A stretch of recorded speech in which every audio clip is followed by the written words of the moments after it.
Your brain can become addicted to a person who hurts you thanks to a cruel trick called trauma bonding. This isn't just about emotional attachment. It's a deep chemical entanglement, a profound psychological trap set by intermittent reinforcement.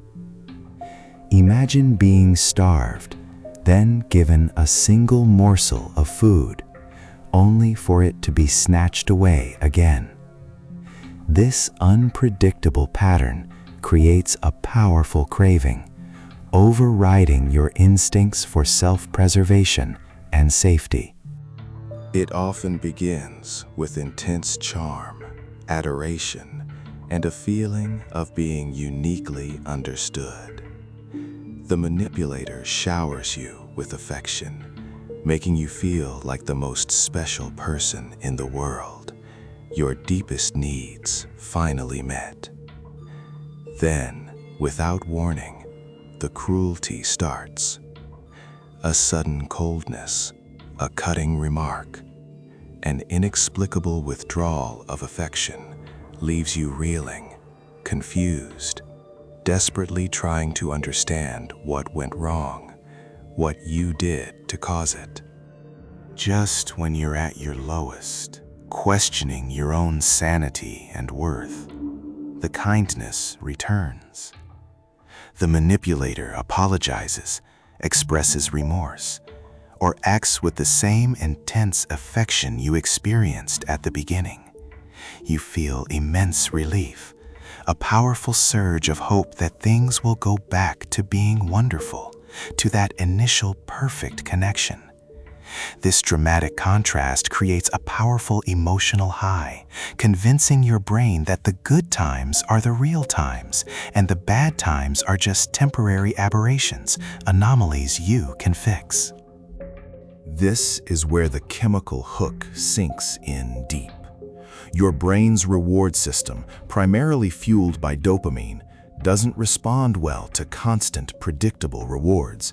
It gets bored. It takes them for granted. But unpredictable rewards, that's the jackpot. When kindness follows cruelty, your brain experiences a massive dopamine spike, a rush of pleasure and relief. It's the same chemical reaction that fuels gambling addiction, where the uncertainty of the win makes the pursuit incredibly compelling and addictive. Your mind now associates the manipulator not just with pain, but with the intense relief and euphoria that follows the pain. You stop focusing on the consistent pattern of harm and start chasing the intermittent high of their affection, hoping for that next hit of connection. You begin to excuse their cruelty, rationalize their behavior, and tragically blame yourself, all in a desperate attempt to bring back that fleeting feeling of love and acceptance, to get the good person back. Intermittent reinforcement distorts your perception of reality, clouding your judgment. The abuser becomes both the source of your suffering and the only one who can alleviate it, creating a perverse dependency. Your sense of self-worth crumbles, replaced by an intense need for their validation, their approval. The world shrinks to just the two of you, and their version of events, no matter how twisted, becomes your truth. This is how the bond tightens, becoming incredibly difficult to break free from. Breaking free from a trauma bond isn't just about leaving a toxic person.